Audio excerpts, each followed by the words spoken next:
Hello viewers आपलोके चाই আছে আমাৰ YouTube channel Assam অসমীয়া পোনপ্ৰথমে মই সকলোকে মোৰ চেনেলৰ আন এক নতুন ভিডিঅ'লৈ স্বাগতম জনাইছোঁ। আজি এই ভিডিঅ'টোত উৎপাদক গণিতকৰ বিষয়ে আলোচনা কৰিম, গতিকে আপোনালোকে ভিডিঅ'টো শেষলৈকে চাই থাকিব।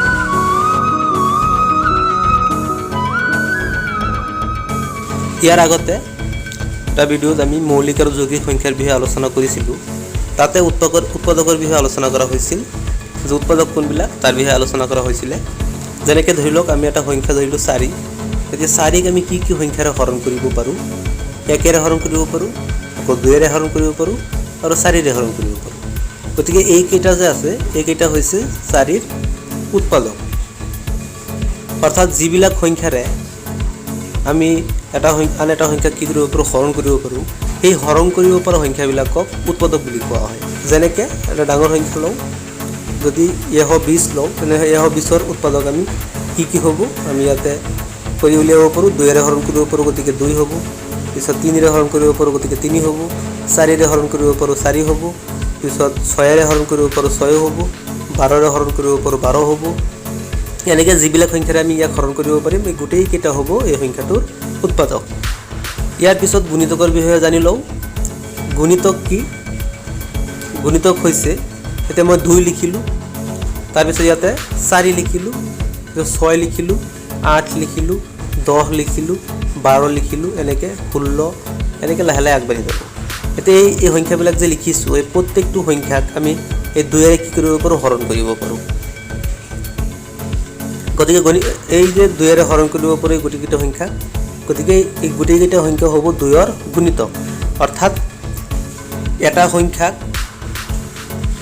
এটা সংখ্যাৰে যিবিলাক সংখ্যাক আমি হৰণ কৰিব পাৰোঁ সেই সংখ্যাবিলাকক এই সংখ্যাটোত কি বুলি কোৱা হয়?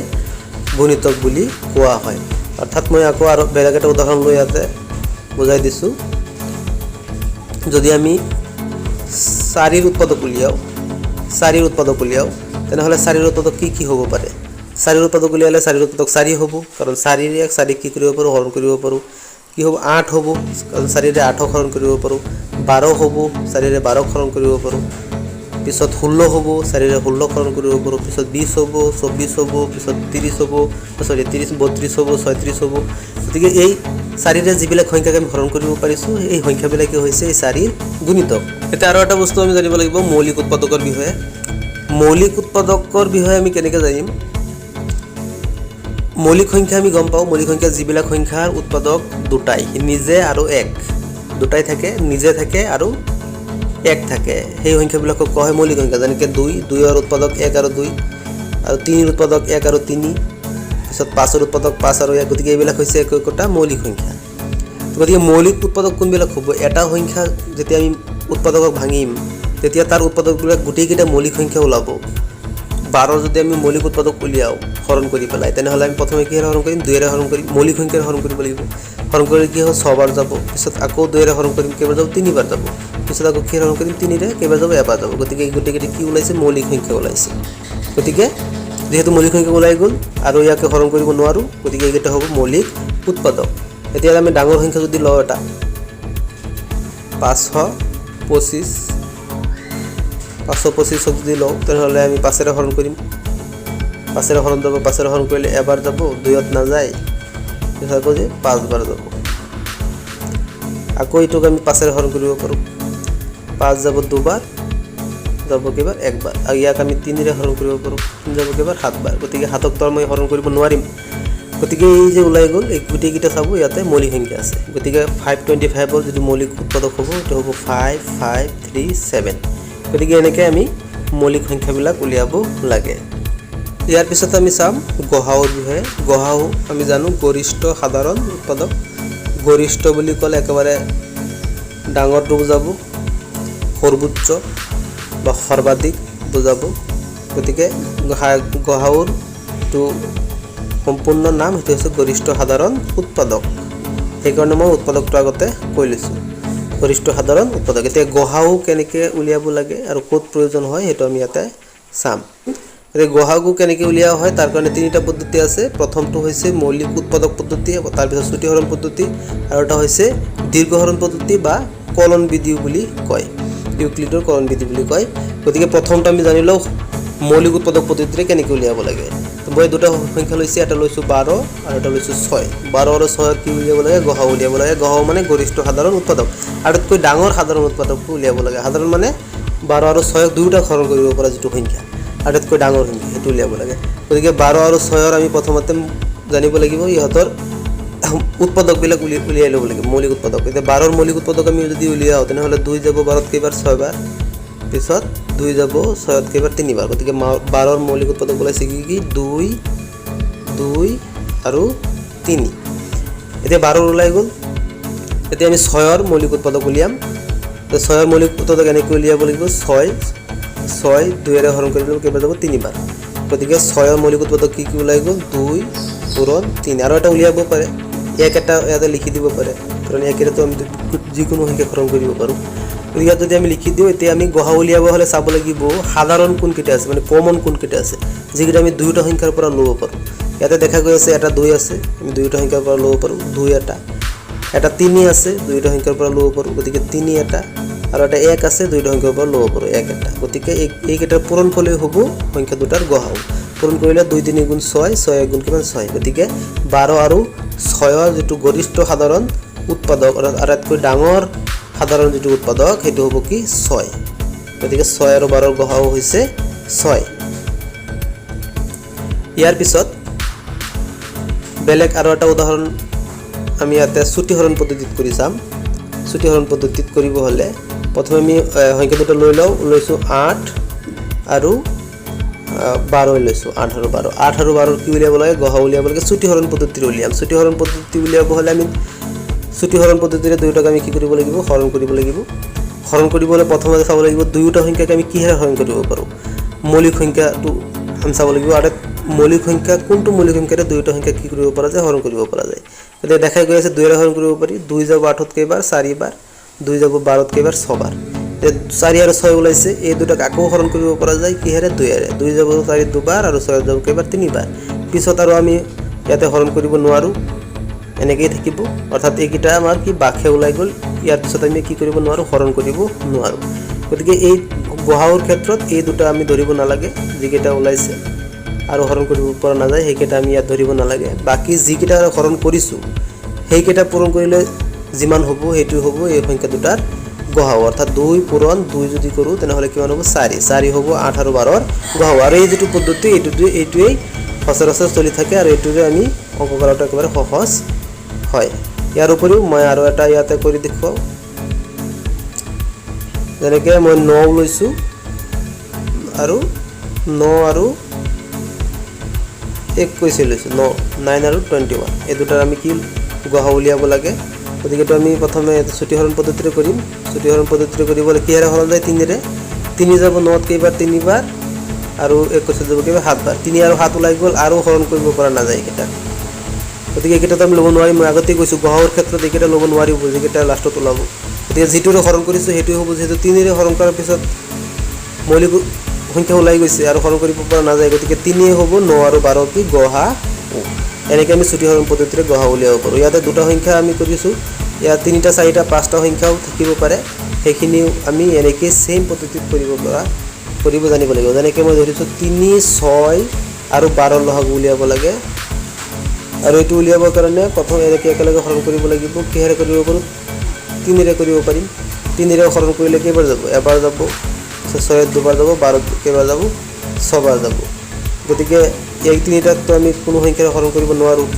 যেহেতু 3 ৰে হৰণ কৰাৰ পিছতেই এটো ওলাই গৈছে গতিকে এটা আমি লব নোৱাৰিম গতিকে 3 হ'ব কি এই 3টা সংখ্যা গহা ও গৰিষ্ঠ সাধাৰণ উৎপাদক আমি আৰু এটা পদ্ধতি আছে চাম দীৰ্ঘ হৰণ পদ্ধতি যেটো কলন বিধি বুলি কয় ইউক্লিডৰ কলন বিধি যেটো এটো আমি কেনেকৈ উলিয়াব পাৰো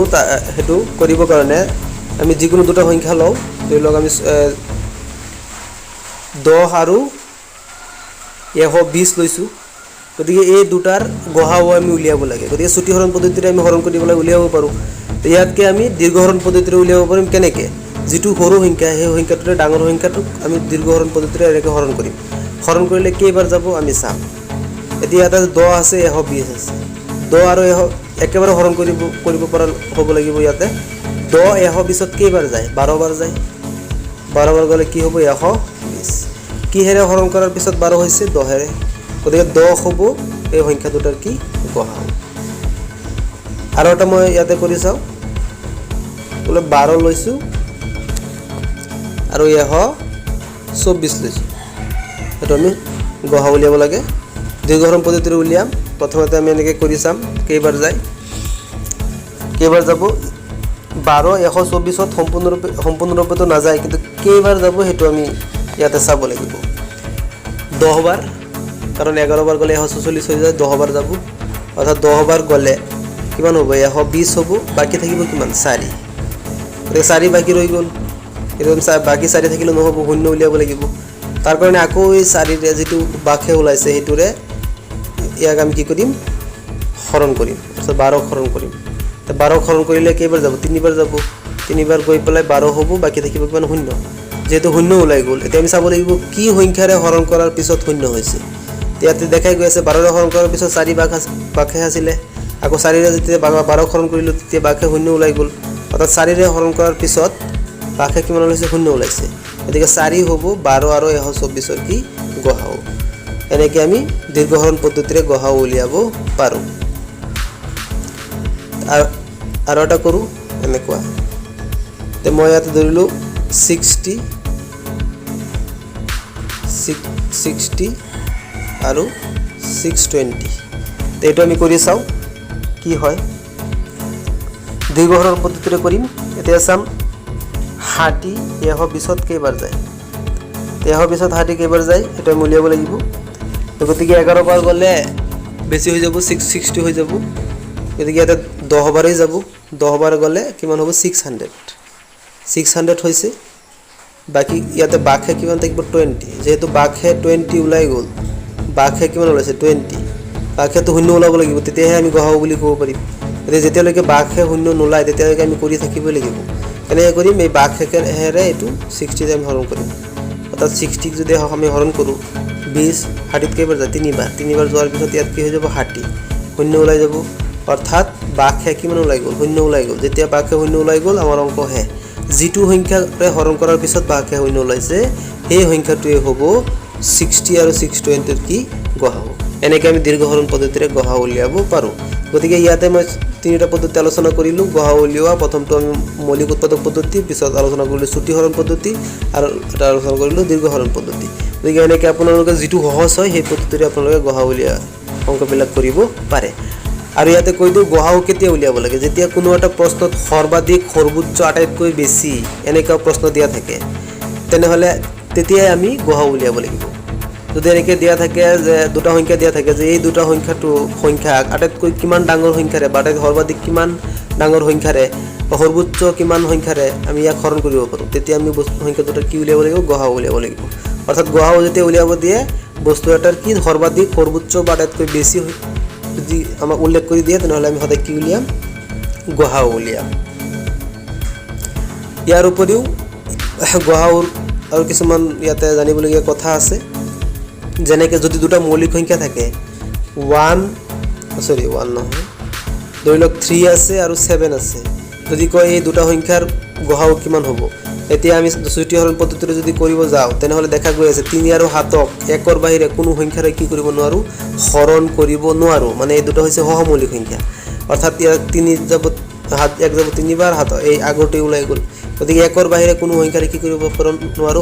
হৰণ কৰিব নোৱাৰো গতিকে ইয়াৰ গহাও কিমান হ'ব 1 হ'ব অৰ্থাৎ এনেকৈ আপোনালোকে যিমানেই মৌলিক সংখ্যাৰ জোৰে লওক 11 আৰু 13 লৈছো যিমানেই জোৰে লওক গোটেইকিটা যিমান জোৰ লব প্ৰত্যেকটো জোৰ আপোনালোকে চাব গহাও কিমান হ'ব একই হ'ব অৰ্থাৎ ইয়াৰ পৰা আমি কি ক'ব পাৰো যে যিকোনো মৌলিক সংখ্যাৰ জোৰৰ যিকোনো মৌলিক সংখ্যা দুটা হ'ব থাকিব তিনিটা হ'ব পাৰে চাৰিটা হ'ব পাৰে পাঁচটা হ'ব পাৰে অৰ্থাৎ মৌলিক সংখ্যাবোৰৰ গহাও সদায় কি হয় 1 হয় তো মনত ৰাখিব মৌলিক সংখ্যাবোৰৰ গহাও সদায় 1 হয় পৰীক্ষাত আহিব পাৰে এনেকৈ দিব a আৰু b যদি দুটা মৌলিক সংখ্যা তেনেহলে ইহঁতৰ গহাও কি হ'ব অপচনত দিব 1 পিছত দিব a পিছত দিব b পিছত দিব 0 তেতিয়া আপোনালোকে লিখিব লাগিব কি 1 কাৰণ a আৰু b যিকোনো সংখ্যা ধৰক মৌলিক সংখ্যা তাক আমি কেৱল 1 এৰে হৰণ কৰিব পাৰো গতিকে ইহঁতৰ গহাও কি হ'ব 1 হ'ব ইয়াৰ উপৰি যদি আমি এটা মৌলিক আৰু এটা যৌগিক চাওঁ তেনেহ'লে কি হয় চাওক আমি যিকোনো এটা মৌলিক সংখ্যা লৈছোঁ 2 আৰু এটা যৌগিক সংখ্যা লৈছোঁ কি 4 এতিয়া 2 আৰু 4 যদি আমি গহাও উলিয়াও তেনেহ'লে দেখাই গৈ আছে 2 ৰে হৰণ যাব গতিকে ইহঁতৰ গহাও কিমান হ'ব 2 হ'ব তাৰপিছত যদি আমি 3 আৰু 6 চাওঁ তেনেহ'লে 3 আমি কি কৰিম 3 ৰে 3 যাব এবাৰ 6 যাব দুবাৰ গতিকে ইহঁতৰ গহাও হ'ব কিমান 3 গতিকে মৌলিক আৰু যৌগিক সংখ্যাবিলাকৰ গহাও বেলেগ বেলেগ হ'ব পাৰে কিন্তু দুটা মৌলিক সংখ্যাৰ গহাও সদায় কি হয় 1 হয় 1 আৰু দুটা সংখ্যা যদি দিয়া থাকে দুটা সংখ্যা দিয়া আছে আৰু প্ৰথম সংখ্যাটো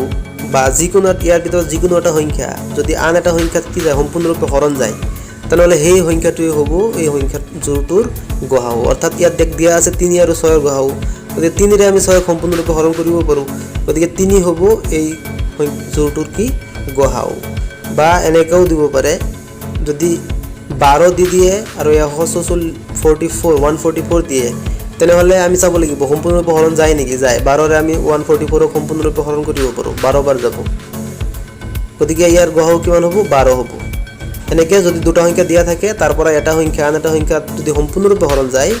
তেনেহ'লে যিটো সংখ্যা সম্পূৰ্ণৰূপে হৰণ গৈছে সেই সংখ্যাটোৱে হ'ব কি গহাও বা এনেকৈ দিব পাৰে x আৰু y দুটা সংখ্যা য'ত x y সম্পূৰ্ণৰূপে হৰণ যায় তেনেহ'লে কোনটো গহাও হ'ব ইয়াত কৈছে কি x সংখ্যাটো y সম্পূৰ্ণৰূপে হৰণ যায় কিহেৰে হৰণ কৰিব পাৰোঁ আমি x ৰে y সম্পূৰ্ণৰূপে হৰণ কৰিব পাৰোঁ গতিকে যাৰ দ্বাৰা আমি সম্পূৰ্ণৰূপে হৰণ কৰিব পাৰিছোঁ সেইটোৱে হ'ব কি গহাও গতিকে এই দুটা সংখ্যাৰ ভিতৰত এই যোৰটোৰ ভিতৰত গহাও হ'ব কি x গতিকে গহাওৰ বিষয়ে কিছুমান এনেকুৱা পইণ্ট আপোনালোকে জানিব লাগিব যিবিলাক পৰীক্ষাৰ কাৰণে অতি প্ৰয়োজনীয় হয় আৰু গহাও আপোনালোকে তিনিটা পদ্ধতিৰ ভিতৰত যিকোনো এটা এপ্লাই কৰি পেলাই আপোনালোকে কৰিব পাৰে আৰু যদি আপোনালোকে জানে যে দুটা মৌলিক সংখ্যাৰ গহাও 1 তেতিয়া আপোনালোকে দুটা মৌলিক সংখ্যা দেখাৰ লগে লগে অপশ্যনত 1 আছে 1 হেৰি কৰি দিব অপশ্যনটো সিলেক্ট কৰি দিব এনেকৈ আপোনালোকে গহাওৰ প্ৰশ্নবিলাক উত্তৰ কৰিব পাৰে গতিকে আজি ভিডিঅ'টো ইমান দীঘলীয়া নকৰোঁ আজি কেৱল গহাও আলোচনা কৰিলোঁ ইয়াৰ পিছৰ ভিডিঅ'বিলাকত মই লহাগু আলোচনা কৰিম আৰু কিছুমান প্ৰশ্ন আলোচনা কৰিবলৈ চেষ্টা কৰিম গতিকে আপোনালোকৰ যদি ভিডিঅ'টো ভাল লাগে তেনেহ'লে লাইক কৰিব কমেণ্ট কৰিব শ্বেয়াৰ কৰিব আৰু যদি মোৰ চেনেলত নতুনকৈ আহিছে তেনেহ'লে ছাবস্ক্ৰাইব কৰিব আৰু বেলটো দবাই দিব যাতে মই নতুন ভিডিঅ' আপলোড দিয়াৰ লগে লগে আপোনালোকে নটিফিকেশ্যন পাই যায় গতিকে আজিৰ ভিডিঅ'টো চোৱাৰ কাৰণে সকলোকে ধন্যবাদ